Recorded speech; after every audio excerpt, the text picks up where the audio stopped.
I just realized that this is the first time I've actually ever worn this shirt. I bought it some years back. I think it was around the time of Volume 2's release. Better late than never is kind of oversaid by now, but really, no better time than now.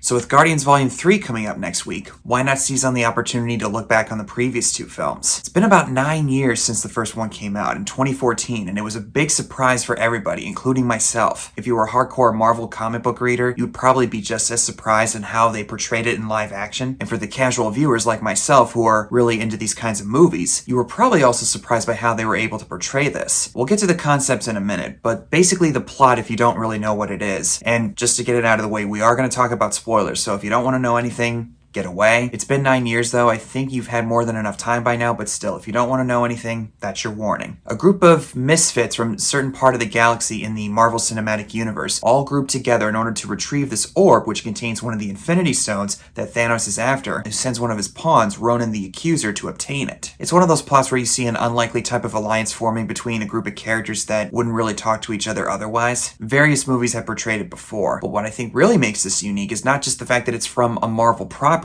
that at the time of its release was extremely obscure. Only a few hardcore comic book fans would know about this. When they announced this back in the day, I don't know about anybody else, but for myself, I thought, what the hell's Guardians of the Galaxy?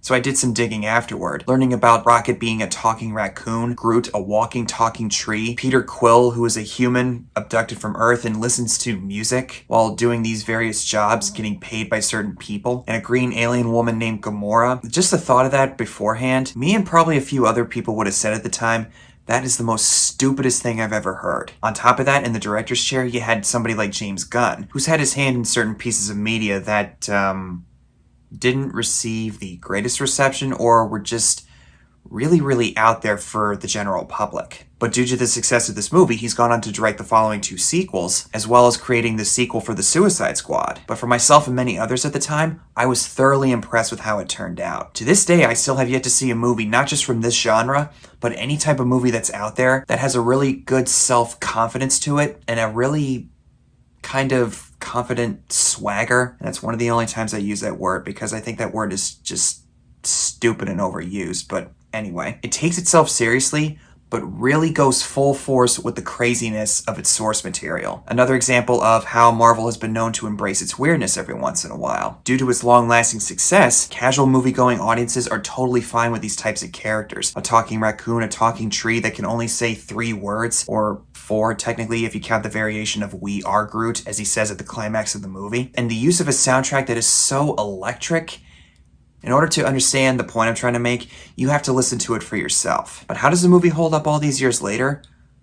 I think it's still the best one that we've had as far as the previous 2 Guardians films that we've had. Obviously, I have yet to see Volume 3, but as of this recording, the premiere is happening right now. And from what I'm hearing of Guardians 3, there's a lot of emotional stuff that's going to happen, so we'll save it for when the time comes. But as far as the 2 that we've gotten, Volume 1 is still the best. From the opening scene, where we see a young Peter Quill in 1988 living in Missouri, we get to see how he dealt with the loss of his mother who was dying from cancer. And this is what I've heard some other people call the ghost that haunts our protagonist for the rest of the movie until they reach a certain moment when they come to terms with it. Peter's the type of kid that likes to listen to types of music in order to distract himself from his real world problems. When he has his final talk with his mother and she asks him to hold her hand, he can't bring himself to do it because he doesn't know how to properly handle his emotions. And I would imagine it's probably because of his upbringing, growing up in the rural side of the United States in the central US.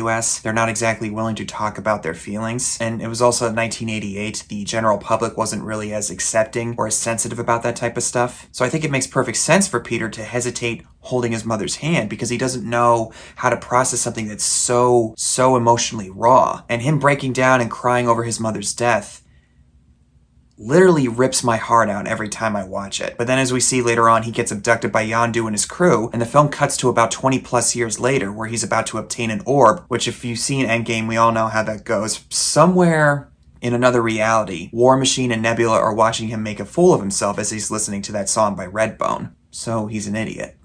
Yeah. And it's this title sequence where he puts his headphones on, listening to that song, Come Get Your Love, and the title of the film just pops up on display. I remember just being in complete awe when I saw this. I never expected to see this from any type of comic book movie, where the main character is just so self-confident and ready to take on the world, or the universe in this case. Probably because he had a really nice night with a certain woman the night before, a female alien, if you will. We get to learn with his encounter with Djimon Hounsou's character that his name is Star-Lord, which is later revealed in the letter that his mom gave him, that she likes to call him his little Star-Lord. That's a really, really cute idea. That's what moms are for, right? Star-Lord, man. Legendary outlaw? Unfortunately, due to his theft, his boss, or his father figure as we later learn, Yondu, puts a price on his head in order to obtain the orb. And along the way we meet various other characters like Gamora, Rocket, and Groot, all of whom are trying to obtain their hands on the orb. For various reasons, for money, or in Gamora's case to stop her father or Ronan the Accuser from getting their hands on it. And while Drax later on, who we meet in the prison, isn't really interested in the orb, he just wants to get his revenge on Ronan. Both the orb and Ronan are connected to each other, obviously, but each of these characters is having something that's driving them to get their hands on that orb because they want to gain something out of it. And when they realize that the galaxy's fate hangs in the balance because of this Power Stone, if they don't stop Ronan, this Power Stone will wipe out everything. The introduction of Rocket and Groot on Nova Prime as they're watching these various people walking around in this district, Bradley Cooper's monologue and how he observes these various people, including the one character that's played by Stan Lee in one of his most iconic cameos. Can you believe it that he's assaulting us with that haircut? What a Class A prevert. As for Chris Pratt as Star-Lord, he already had some acting roles beforehand, like Moneyball, where he was Scott Hatterberg, or his part in Parks and Recreation, which you've seen memes for a million times on social media. But he is able to perfectly encapsulate this kind of character who is not as heroic as some of the other characters that we've seen in the MCU at that time,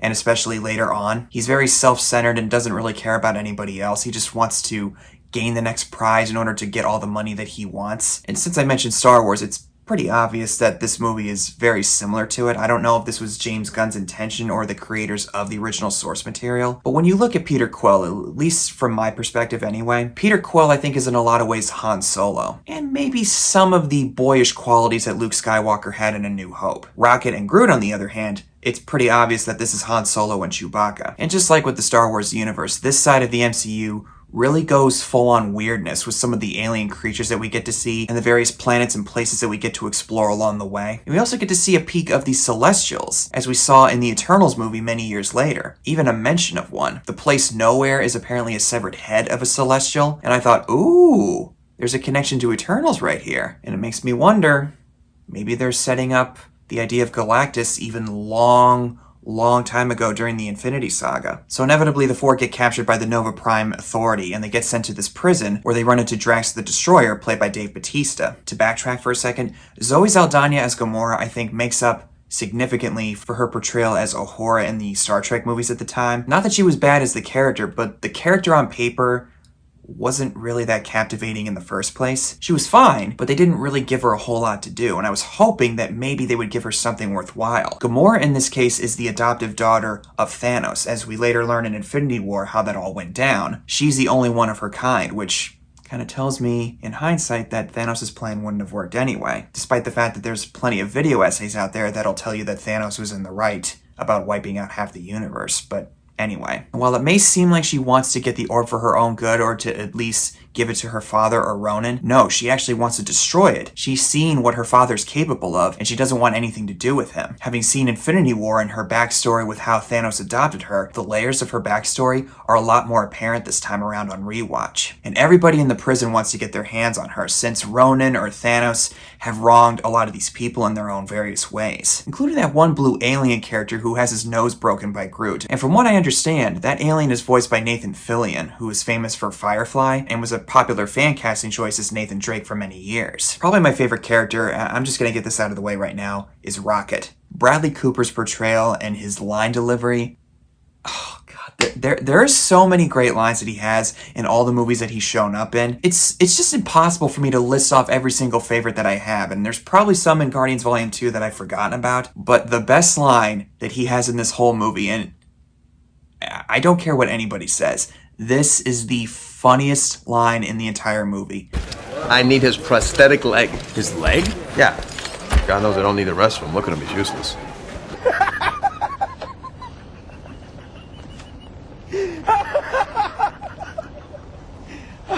Oh, that was good. I can easily imagine Bradley Cooper saying that with this deadpan look on his face, and it's something that my uncles would say about certain people that they didn't care for. God knows I don't think the rest of them look at him as useless. I got a plan, and it requires a freaking Cornex battery, so figure it out! But when it comes to Drax the Destroyer, he doesn't really have a whole lot to do in this movie as I originally thought he did. This is his introduction, so it kind of makes sense, I guess, for him to not have as much screen time. But what really drives him into the meat of this plot is that his wife and daughter were killed by Ronan the Accuser, and naturally he wants his payback. And when he tries to get the kill on Gamora, Peter talks him down and is able to convince him to hold off on that until Ronan arrives. And we get to see just how funny Drax really is, and how literal he takes certain things. That's when you... Why would I put my finger on his throat? What? You know what? It's actually a real bummer that he never really had more scenes with Tony Stark. It would actually have made a great buddy cop film. But after Rocket says that funniest line is when he's going over the plan on how to get the battery and various things that they need in order to get out. As they're discussing it at the table, Groot just casually walks right over to the area where the battery is. Nobody's really paying attention except for maybe Drax, who's noticing this. And we as the audience are supposed to go, Rocket, hello? And how he says that once the thing gets disconnected, everything's going to go into emergency mode, so they have to save that for last. But Groot throws a wrench into everything, and it's actually kind of a nice little subversion of expectations. I know that's been thrown around quite a lot for various movies, but in this case, I think it's perfectly fine, because we've seen this type of thing before in other movies, where we plan something in order for something to happen, but as the old saying goes, nothing ever really goes according to plan. And in this case, Groot pulling that battery out first is actually kind of a nice little deviation from the usual trope that we would see in something like this. And it gives us some really awesome imagery, like Groot and Rocket fighting off the guards when Rocket catches that machine gun and goes, Yeah. after Drax gets his attention with, "Creepy little beast!" So inevitably they manage to get away, and they take the orb to the Collector, played by Benicio del Toro, who lives in the region of Nowhere, and we get to learn a little bit about the Power Stone and what kind of effect it has on various civilizations that it encounters. And one of his slaves decides to try to take the Power Stone in order to break free and gain her freedom, but it ends up killing her. So as we see, anybody who touches the stone... Yes, I put the finger on the throat, but you get the point I'm trying to make. The Collector doesn't really have a whole lot to do, as I remembered initially. Del Toro plays a character fairly well as a very weird and eccentric type of guy who knows how to get his hands on certain things. If only we had him around for maybe a couple more movies, if he hadn't gotten killed by Thanos in Infinity War. Can't remember if he was in Volume 2, though. If he was, if you could let me know, please tell me. And to rewind for a second, we actually got some good character building moments between Peter and Gamora, as well as learning a little bit more about Rocket's backstory. We see a glimpse of what he's actually like when he gets put into the prison as they're getting processed in. He has these little things on his back that Peter notices, but he tries not to make it so obvious. It's revealed that Rocket was experimented on and assembled, which as a result has led to some pretty severe emotional problems on his part. And with Star-Lord, he gets to play some music for Gamora through his headphones, talking about Kevin Bacon and how he's basically a legend back on his home planet. And to see them actually have a legitimate connection with each other, even though earlier on they didn't really care for each other too much. Little by little, Peter actually starts to let his guard down and starts to let people in, and slowly but surely starts to come to terms with the death of his mother, since his mother actually gave him the Walkman, and it's the only thing of her that he has left. And that later comes into play when Gamora is thrown out into space trying to protect the orb and loses it to the hands of her sister Nebula. Peter risks his life in order to save her. He sees Gamora as somebody worthwhile living for. I haven't really talked much about Ronan, but to be honest, I don't really care for him as a villain. At the time, it was a very common thing that we were seeing in the MCU. The villains were just kind of there. They were just obstacles that the heroes had to get past in order to obtain what they wanted. Ronan really has no personality to him. The only thing he has going for him is that he wants to obtain the Power Stone from Thanos because he realizes what it can do. But why? I don't know. Maybe there's some other reasons that I don't know about, but I don't really see much to get excited about with him. I will say the moment that he has with Thanos when he turns around in his high throne on that asteroid, knowing the impact that Thanos has had on the MCU in the long run, I literally got chills all over my body when that scene happened. And this one image where Thanos' right-hand man shows up on a hologram instantly took me right back to The Empire Strikes Back, where we see the hologram of the Emperor talking to Vader for the first time. Another indicator that this is very similar to Star Wars. As for Nebula, in this movie, she does her part okay, I guess. But up until Endgame, I was not a fan of Karen Gillan's portrayal of Nebula. I thought she was really overdoing it. It took a while for me to get on board with her as Nebula. It doesn't really get on my nerves as much, knowing where her character ends up later on, but still, it is kind of just... okay, I get it. It's whatever. She's vying for her father's favor, which makes sense to me. I just think in some ways, I don't know if it was on Karen Gillan's part or the writing or the direction, it just didn't entirely work for me. That's all I'm saying. They ended up using her appropriately in Endgame, so there's that. Then we have Groot, played by Vin Diesel. I don't know if I could say anything new about Groot. I love that guy so much. He is just innocent and adorable in all the right ways. Him constantly saying, "I am Groot," which, again, on paper would sound really dumb and stupid, but for some reason, his bouncing off of Rocket and how he enunciates his sayings of "I am Groot," somehow they managed to make it work. And when it comes to Vin Diesel, it's similar to how I feel about Keanu Reeves. This guy's not exactly Laurence Olivier or Marlon Brando, but when he's given the right material, he can really tug on people's heartstrings. Does anybody remember Iron Giant? We'll save that for a later time, though. We do get a lot of really good moments with Groot, like when he leans in really closely at the camera as he's being evaluated by the Nova Prime Authority, or when he steals the battery, and the smile that he has when he knocks around all those goons on Ronan's ship, but then when he expands all the branches around him in order to save the group, knowing that eventually it's going to cost him, I'm not crying. I am not doing it. While you could say it's a cheap move to have him come back to life in some shape or form, they establish early on in the movie after Gamora cuts off his arm that he can regenerate, or that he can regrow himself. So it's good to know that he's still around, but I also like how they're having him grow up over time and not going right back to his adult form that we met him in earlier. And more funny moments I just gotta talk about, because to not mention them even once, I would have failed in this review. Them going over the plan on what they're gonna do with Ronan, they're back and forth on how exactly they were gonna get them out of the ship from Yondu, to Peter saying, "I have part of a plan." What percentage? I don't know. 12%. 12%? That's a fake laugh. It's real! You might have seen me use that clip of Rocket laughing a few times in my videos. I'm not gonna stop doing that because it's too good to pass up when I feel the situation requires it. And also Rocket's line of, "Attention, idiots." Simple humor that isn't too stupid. And as far as Drax accepting the rest of the Guardians as his friends, This dumb tree, he is my friend. And this green whore, she too. Oh, you must stop! I'm still shocked that with the rating that Marvel gave him, that he was able to get away with saying that. Probably goes to show you just how much of a good working relationship James Gunn has with Kevin Feige. And I like how the final fight goes. It doesn't go in the way that you would expect, where there's a really big fight between the Guardians and Ronan. Just as he's about to launch a striking blow on the populace, we get the famous moment of Star-Lord challenging him to a dance-off, and Ronan is genuinely confused at what he's doing. I still have the same feeling that I had when I first watched this. Awe, disbelief, and pure joy, because that is exactly the kind of movie this is.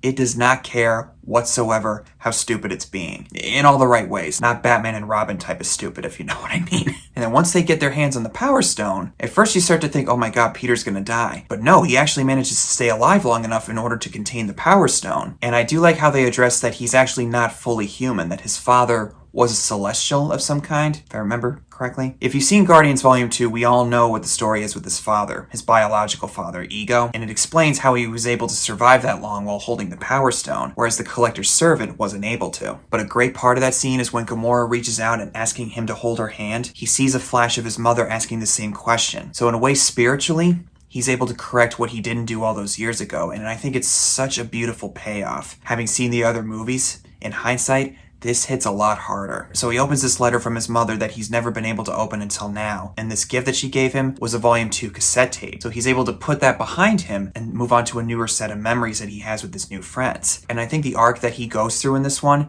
is flawlessly executed here. Still has a lot to go through as we see later on in the future movies, but I think this is a good first stepping stone for Peter Quill. Oh my god, I completely forgot to mention, John C. Reilly is one of the people that arrests Peter Quill. To see him in something that's funny but not stupid funny, it's actually kind of refreshing for me. You've probably seen him in other movies with Will Ferrell, like Talladega Nights or Step Brothers. Never saw any of those things, and I'm not a big fan of that type of comedy. No disrespect to Will Ferrell or anybody else who likes that stuff, it's just not really my style. But I do like how seriously John C. Reilly plays it, although he's not afraid to dip his toe into the comedy once in a while. And Glenn Close, who's the leader of Nova Prime, doesn't have a whole lot to do in this one, but it's another example of all these famous actors and actresses throughout the MCU who've managed to dip their toe into this universe, like Robert Redford in Winter Soldier, Michael Douglas in Ant-Man, and countless other examples. Oh yeah, and Seth Green, the Napster from The Italian Job with Mark Wahlberg, voices Howard the Duck in the post-credit scene. And that character even shows up at the climax of Endgame.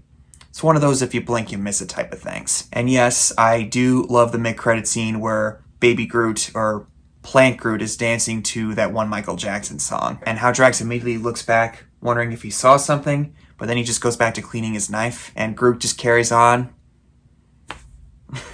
How could you not love that? So Guardians Volume 1, I think, is a really, really solid and great time. And I think in its own ways is still very groundbreaking with its characters and its concept and how it presents itself. Not afraid to have the type of fun that it has, but it isn't also afraid to take itself very seriously when it's required. And thanks to the success of this movie, the MCU is even further propelled into the successful playing field that it is right now, leading to the Guardians to team up with the Avengers, which I think in hindsight we all knew that was going to happen eventually. But still, it is really neat to see how everything started out knowing the bigger picture. So those are my thoughts on Guardians Volume 1. Thank you guys so much for watching. Comment below and tell me what your thoughts are on this movie. Who's your favorite Guardians character? Mine, as I said earlier, is Rocket. Also, what's your favorite line or moment from this movie? There's plenty of it to go around. Thanks again, guys. Stay tuned for my review of Guardians Volume 2, and I'll see you in the next one.